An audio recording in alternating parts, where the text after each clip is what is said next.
Hi, I'm Eric Clay Johnson of the Jim Irsay Collection. Hello, I am Marc Johnson of the Jim Irsay Collection, and I am a CGO. Always saying guitars are playing a part of who we are. Got a cool job, but there's so much more to the chairmen and women of the pedal board. You're a CGO, Chief Guitar Officer. The show where success meets guitar. Welcome to Chief Guitar Officer. I'm Scott Haidt. And I'm Judd Silver. Scott, you have a guitar collection. I do have a guitar. I have a guitar collection, but we are about to hear from two gentlemen who oversee a whole different kind of guitar collection. The guitar collection. We are about to hear from the guys who take care of the Jim Irsay Collection. Well, who's Jim Irsay? Jim Irsay is the owner of the Indianapolis Colts. He's this well-known philanthropist. He's acquired this guitar collection. That's right. So he owns hundreds of guitars, I would believe, and many of them are some of the most valuable guitars in the world. There was a big news story a couple years ago. He acquired David Gilmour's Black Strat. David Gilmour of Pink Floyd. Jerry Garcia, George. I mean, the list is crazy. It goes on down the line. It's like you can actually go see this. They have a traveling exhibition. Exactly. And a lot of the money goes to philanthropic causes, doing a lot of good with what he's built over the years. And these two guys are entrepreneurs in their own right. They own a great recording studio in Indianapolis. Let's get to the show. So we have our two guests today. We have Marc Johnson and Eric Clay Johnson, who are representing the Jim Irsay Collection. And guess what? They're CGOs. All right, here we go. Producers, studio owners, curators of possibly the world's greatest guitar collection for the Steward of the Horseshoe and the Jim Irsay Collection, CGOs, Marc Johnson and Eric Clay Johnson. Welcome to Chief Guitar Officer. Great to have you. Thank you for having us. Yeah. So, what are you guys working on right now? What's going on in your day to day these days? Well, we're doing a couple things. We're looking at a couple guitars that both through auction and private sale as well. The collection will have something very exciting to announce with a collaboration with the university here in Indiana. Also, just the normal maintenance of the guitar collection and inventory, etc. So we're very busy. And if you guys could just tell us a little bit about the Pop Machine. Yeah, so Marc and I really spent our entire life in music. We always played in bands, and then playing in bands led to songwriting. Songwriting led to record production. And so through that, we had the luxury of working in some of the world's finest studios, like A&M in Hollywood, Henson, which is now Henson Studios, Battery in London, and also had the benefit of touring and visiting all these great temples of sound in the United States. I mean, Tony Bon Jovi and the Power Station in 1989. So we were there in the golden era of recording studios. And we're from Indianapolis. And Indianapolis, I think, was really got shortchanged a little bit because people in Indiana didn't know what people in New York and Nashville and London and LA knew. And we did because we had the, as I said, the benefit of going to these great studios, and we brought that knowledge back. And so we opened that studio, the Pop Machine, in January of 2000. And it was really intended for our own productions. So this would be a place that we would bring bands in an economical way to record a record in a state-of-the-art studio, not break budgets.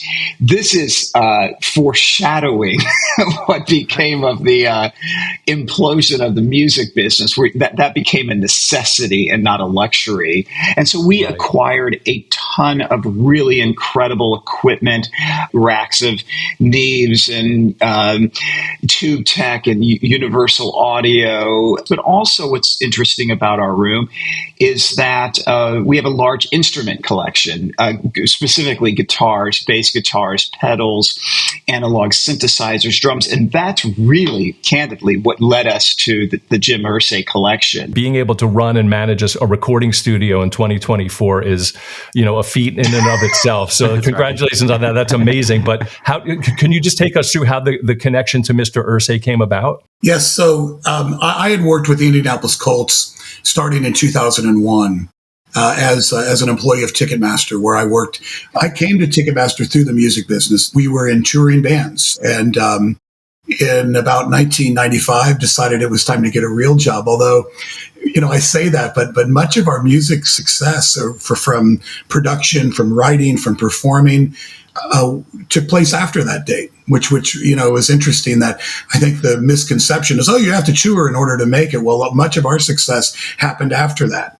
By 2001, I began repping the Indianapolis Colts on behalf of Ticketmaster and got to do some incredibly exciting things. Part of that journey was working with Mr. Larry Hall, who is the chairman of the Jim Irsay Collection. He, at the time, was the vice president of ticketing and guest services for the Indianapolis Colts. And through that journey, I got to do some incredibly exciting things. I worked with the Colts during the Peyton Manning era, if you will. Okay. So I got to attend both Super Bowls. I actually sat front row in Super Bowl 41. And watched the Colts win over the Chicago Bears. But through this, music was always near and dear to my heart. There was a gentleman before Eric and I that performed this role. And I always made just sort of off-the-hand comments to say, hey, if you ever need a guitar curator, if he ever retires, let us know. Well, that opportunity did come up around 2017. And what was interesting is I interviewed with the COO of the Indianapolis Colts, Mr. Pete Ward. So during that meeting / interview, I sort of scrolled through the iPad, scrolled through our guitar collection, talked about philosophy. I also knew quite a bit about Mr. Irsay's guitar collection just from reading things in the press and seeing exhibits such as roundups in guitars, which happen here in Indianapolis, that Mr. Irsay had a lot of his guitars displayed. But during that meeting, I expressed an interest in bringing Eric into the fold. And the reason being is that I sometimes travel for work. We want to have redundancy. And it's really turned into a blessing, because in order to effectively manage this collection, in order to effectively keep tabs on everything that's being sold, all the opportunities out there, and as well as something that we'll touch on a little bit later, our tour, the Jim Irsay Collection Tour, which has been highly successful, played in multiple markets. Ultimately, we were offered the job, and Eric became a big part of that with me. We partner in so many business ventures together. I couldn't imagine doing this without him. And again, it's been an incredible blessing. But that's how all this started, was through those origins. What is Mr. Irsay's connection and history with the guitar? Well, Scott and Judd, I think it's like all of us. He's a music fan first and foremost. Okay. And I think his first guitar that he ever sort of bought as a collector guitar was something from his, from a family member that had a connection to Elvis Presley. And that, he might have caught the bug with that, but frankly, he's an enormous music fan. He loves the Beatles. He loves Bob Dylan. He loves Johnny Cash. Eric and I were surprised to hear, I think it was in New York during our Hammerstein Ballroom tour stop, where he was asked what his favorite song was, and he said "One" by U2. I know I wouldn't have guessed that, but it also shows Mr. Irsay's incredible scope in terms of his interest in music. But he's a fan of music. And I also think, and I don't know this for sure, but I think it might have been helped by Mr. Paul Allen, co-founder of Microsoft, who, of course, owned the Seattle Seahawks, among other things, was also a collector of Jimi Hendrix items. And he had the XP Museum, now the Mopop Museum in Seattle, which I've attended. It's an incredible place as well. 3 weeks before Mr. Paul Allen died, received a call about acquiring a guitar for Mr. Paul Allen, a Collins guitar. And I don't know if you gentlemen know that. Of course. Great luthier from Austin, Texas. And they're great guitars. And so did some research, found the one that was most suitable. And Mr. Irsay sent that guitar to Paul Allen as a gift, not knowing that, unfortunately, he would pass 3 weeks later. But there's an incredible story about Mr. Irsay at an auction where he bought Ringo Starr's, one of Ringo Starr's touring drum kits. And during that meeting, or auction rather, after the auction, he talked to Mr. Paul Allen and said, "Hey, Paul, I'm so glad you didn't go after that drum kit." He goes, No. You earned that by yourself. I didn't let you get it. And so that sort of said, hey, we're one and the same. It's equal footing now. And that level of healthy competition, I mean, it's a little bit like, maybe the draft in a way, like you're trying to acquire players. It's like a little bit of that in there. Maybe. The draft board. But so something else that needs to be said is Mr. Irsay is a very creative person. He has a very creative mind, and he has a deep reverence and appreciation for not just music, but literature, poetry. He owns things like the Jack Kerouac On the Road Scroll. He loves beat poetry. He loves Hunter S. Thompson. And what I love most about his music performance is it's a carefully curated list of songs, and the things that he gravitates to are like the hippest stuff. He'll pull a deep cut off Nebraska by Bruce Springsteen. I've heard him say, quoted as, you brought up Bruce Springsteen, where he's performing live and singing and saying, when I perform a song, and I think he attributed this to Bruce Springsteen, you have to get on stage and believe every word of that song in order for you to perform it. And that's really, that's the words of an artist. Yeah. And I think that informs his love for the guitar, his love for music, and ultimately the pieces he acquires, something that it just happened this way. You really couldn't plan it. Marc and I's taste are very simpatico, in my opinion, with that of Mr. Irsay. We dig the same things. We've never had one conversation about it. We love the Beatles, The Who, Led Zeppelin, Jimi Hendrix. He loves those artists. He's informed our taste. I've become a bigger fan of the Grateful Dead since being around Mr. Irsay and being around the fans. One of the coolest things, guys, about these Jim Irsay touring events, it is a world-class museum on wheels. Mm-hmm. And so we pop it up in a day, which is truly mind-blowing. It is. And then you have true fans interfacing with all these collection pieces. And Marc and I have the really the rarest of opportunities to meet these people. And they're so passionate, as passionate as we are. And to see how emotionally moved they genuinely are in certain cases, and I'm not embellishing, moved to tears. It is that profound of an impact on them. And there's an incredible music performance going on across the hall.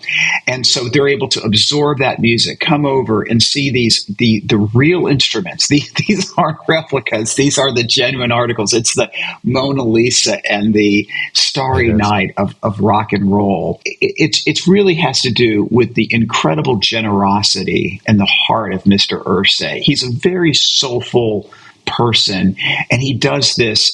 He doesn't charge cover. There's always a philanthropic thing. It's not some flex. It's him giving back to music lovers. It's a beautiful thing. Amazing. We're aware, and through the tour and the exhibition, that there's a huge historical component to it. But focusing on the guitars, could you just go through an overview of what the collection is, what the criteria is for these acquisitions that you're speaking of, past and future? Sure. There's a few different categories in the collection. Obviously, the most well-known is more of the celebrity-owned instruments. Okay. That would be the Black Strat from David Gilmour, the Kurt Cobain's 1969 Mustang, Tiger, George Harrison's SG. Tiger, just so everybody knows, is the Jerry Garcia. Yes, it's the Jerry Garcia's guitar that he played from 1979 up until his death, created by Doug Irwin, who we met. Mr. Irsay flew Doug Irwin out to the performance in September at Lucas Oil Stadium, and Eric and I both got the opportunity to sit down and talk with Doug, as did Mr. Irsay. The criteria for acquiring those type of guitars is pretty simple. We want the most iconic guitar from the most iconic artist. That is sort of the baseline that we work from. If we are unable to do that, then we sort of rank, and that's what we're doing today with a couple instruments as well. Where does this rank among that artist's most iconic instruments that they play? So that's one part of it too. Another part of the collection is there's about 220 guitars overall in the collection. There's also incredibly rare and desirable vintage guitars. So a couple of those would be, just to give examples, we have probably the cleanest 1958 Gibson Burst you've ever seen. We acquired that from Albert Molinaro, who I'm sure you all know as well. He also has one 1959 Burst, as well as two 1960 Bursts as well. That's just a sampling. Just the incredible rare but incredibly cool guitars that he has. And then another portion of the guitars is one that he's either purchased through charitable auction auctions or what have you. Okay. Some of those are autographs, such as autographs by Eric Clapton, The Who, Rolling Stones, Sheryl Crow, Tom Petty, et cetera, et cetera. So that's another element overall. Of course, the guitars that could gain the most focus and that probably have the most focus to your audience are the rock star-owned guitars. A lot of the Beatles guitars, some of those guitars that we helped acquire would have been the Black Strat.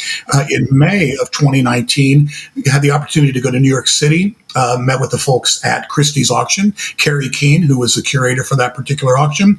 We drove, and Peter Clarnett went with us as well, but we drove over to Long Island City, Queens, into a warehouse where it had like Asian pottery and Egyptian ruins and what have you, but in the back room. The Holy Grail's over here. I knew it was here somewhere. The Shroud of Turin. You're like, but I'm like, no, but so anyway, but in the back room, there were over 100 guitar cases there, all of David Gilmour's. And, Wow. just getting to hold the Black Strat in my hands, and Eric and I have done that as well when we're putting it up on the wall. It was powerful, and playing some of those incredibly iconic licks. I remember playing Breathe on the guitar. And then also Mr. Irsay owns the D35, the 1969 D35 that David Gilmour used on Wish You Were Here. And really, it's that any acoustic that you hear on a Pink Floyd record, generally speaking, was that guitar. And so playing those answer licks of Wish You Were Here and making comments, it sounds just like the record. Which was insane, because a month later, Mr. Irsay bought that guitar, bought both the Black Strat as well as the D35. Bought the Black Strat for $3.975 million, making the most expensive guitar ever sold at auction. He purchased the D35 for $1.2 million.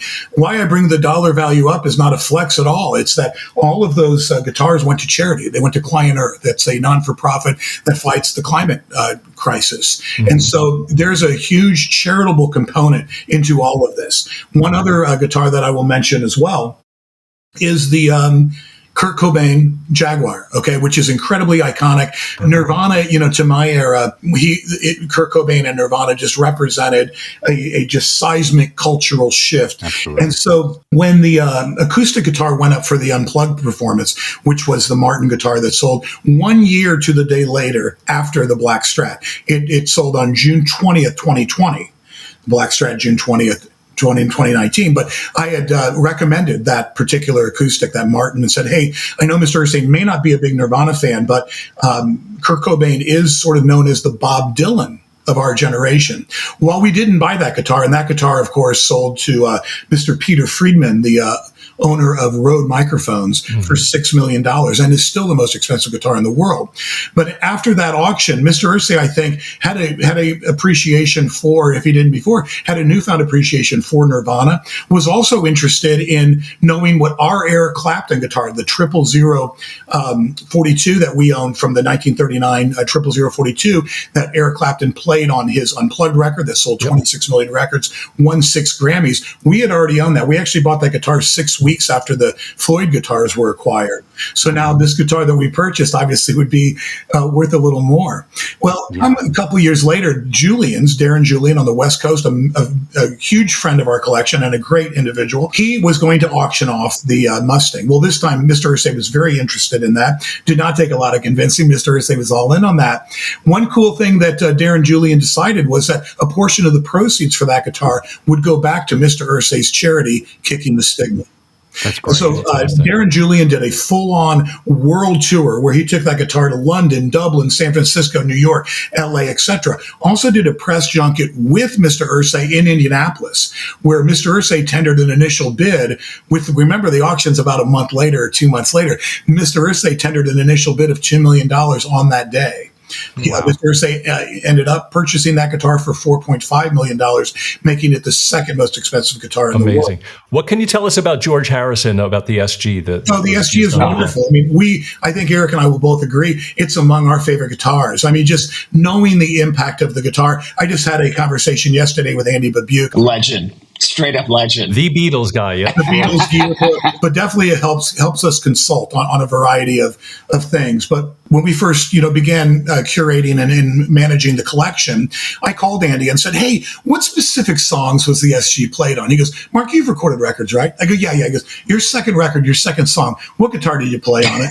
And I go, fair enough. Right. And he said, it could be Day Tripper. It could be She Said. It could be Hey Bulldog. And that's how they were. Like when you watch the Get Back documentary, they're just grabbing whatever's there. They were tools in the studio. They were tools. That's a great term for it. And so we know that it was played on the Revolver record. We've also heard that it was played on the Rubber Soul record. We also heard that John Lennon played it on the White Album as well. And then what happened after this was absolutely incredible. And what did happen after? Well, George Harrison gave that guitar to Pete Ham of Badfinger. So all those iconic Badfinger songs, Day After Day, No Matter What, Come and Get It, Baby Blue, all of those iconic lines were played on the SG. And you can really see that in many of the videos of Badfinger. That's right. You see Pete Ham playing that guitar. So great songwriting, incredible guitar is a winner, isn't it? No, truly. That guitar is like the Forrest Gump of rock and roll.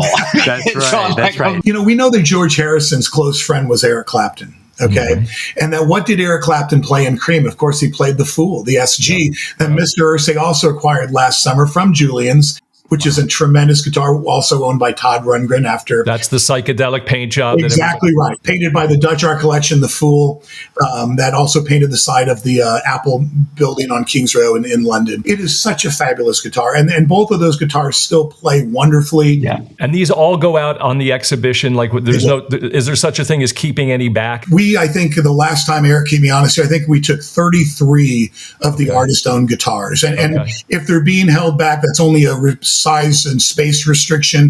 Mr. Irsay, he wants to give back. I think Eric mentioned that as well. That's why these events are free. And it's a full-on concert. I mean, when we play in Boston, we're not playing at a convention. We're playing at the TD Garden. We're playing at the arena, at Bill Graham Civic Auditorium, the Shrine Auditorium, Lucas Oil Stadium in Indianapolis. So these are among the most iconic venues, but they're absolutely free. And what it is for, it's to, I think, also a great fantasy camp for Mr. Irsay to play with the incredible band that includes some of the best musicians, including but not limited to Kenny Wayne Shepherd, Mike Mills of REM, Mike Wanchik of the John Mellencamp Band, Kenny Aronoff, of course, Michael Ramos. I can go on and on. Stacey McCracken, Renee Michelle Merrifield, Elena Renee, Stephanie Stevenson. So many.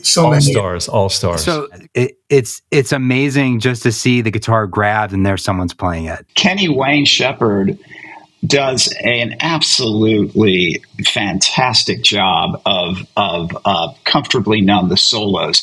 He does the first solo spot on. I mean, it's like Bob Ezrin's recording the wall. It's like perfect. And the second one, he just takes you on a trip. It's amazing.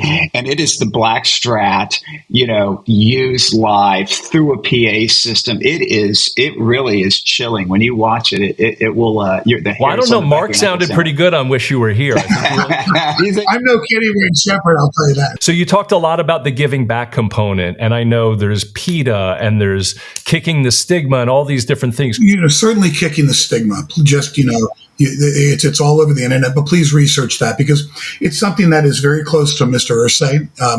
Not only it encompasses many things. It's kicking the stigma of mental health. It's kicking the stigma of drug addiction. And one thing that I've heard Mr. Irsay say that moves me is that, if your mom were to have cancer, let's say, or it would be no problem for you saying, hey, unfortunately, my mom was diagnosed with cancer today. It's a different ballgame if your mom was, on crystal meth, hooked on crystal meth. There's a stigma associated with that. Mm-hmm. Okay. Same with mental illness. Okay. It's something that it's in the corner. It's in the darkness. Everybody is not really ready and willing to talk about it. What Mr. Irsay's mission with this is kicking that stigma to say it's okay to talk about any of this. It's okay to have problems. We are human. And so he's given an incredible amount of money. I know a couple of years ago, self-financed, television commercials during, I believe, every NFL game to talk about that. So this is something that, in terms of one that we would want to most focus in on, it is absolutely kicking the stigma. And I would encourage all of your listeners and your the viewers, what have you, to go check that out, because it's something that's incredibly generous and is giving back to something that has affected Mr. Irsay personally as well. Yeah, and what's interesting about it is, there's this notion of, it doesn't discriminate. It's mental health awareness, right? And, for a long time, it was very difficult for professional athletes to talk about that sort of thing. And now it's not, thanks in large part to this cause. And also the artists that we lost. I mean, you could point to Kurt Cobain. I mean, isn't that at the end of the day a function and a product of mental illness? And so for the guitar's proceeds to, at least in part, contribute to that, I think is an incredible tie-in and connects dots. He puts his money where his mouth is. He puts his voice where his heart is, which is not always an easy thing to do. And that is central, I think, to the core and to the culture of the Jim Irsay Collection. Beautiful. Yeah. I mean, just for someone in his position and with the ability that he has to just shine light on these things, and what he and really what you're doing, the two of you, and it is about money, but it's not just about the money. It's the effort and the work that goes into it, I think is really widely felt, across our culture. We want to thank you. Thank you, but also thank Mr. Irsay. We feel so much of the passion. I think maybe you might want to show a guitar. These guitars aren't just artifacts. They are guitars that are playable. This is a 1965 SG, and really, for all intents and purposes, it's exactly like the one that George Harrison played. But this is one that we were inspired to purchase together after playing George's guitar. This is Eric and I's guitar. This is Kenny Wayne Shepherd's personal Stratocaster. It's his signature model. He gave this to Mr. Irsay, and I don't know if you can read this on there, but I will read it just in case. It says, "To Jim, you're an inspiration. I am so grateful for your friendship. Much love, Kenny Wayne Shepherd." Amazing. What a great guy. And Great player. There's a lot, I could tell, there's a lot of heart that goes into all of this, how you guys present yourselves and about the collection. I think Mr. Irsay himself, it's really a beautiful thing. We appreciate you saying that. Somebody can buy stuff and squirrel it away and be like, don't even look at it, right? This is completely the opposite. So it's probably the biggest and greatest collection ever being shared. It's just a really kudos to Mr. Irsay. Mr. Irsay has a saying that he's never seen a hearse pulling a U-Haul. In other words, when you're here, share it, and he is even beyond this collection, which is actually as good as representation as anything else, but he is an extraordinarily generous human being. He's built quite a legacy. Thank you very much. Please send him our regards and thank him for doing this. And thank you both for doing this. Where do people find you? JimIrsayCollection.com is where to find us. And we would love to see all of your fans on the road. Come up and talk to Eric and I. We're usually standing about a foot in front of the guitar collection. So we would love to talk with you. Well, thank you so much, guys. This has been absolutely amazing, an honor and a privilege to see and hear all these stories. Scott, thank you so much. We really appreciate you taking an interest in this. Our pleasure. Thanks Thank so you much. both. Bye now. That's our show. Thanks for watching. And remember to like and subscribe to our channel. Check us out on all the socials at Chief Guitar Officer. And we want you on the show. Go to chiefguitarofficer.com, look for the section called You're a CGO, send us your video, and be featured on a future episode. Just like this. Hey, I'm Scott, Business Development Executive from New York City. This is my Strat, and I'm a CGO.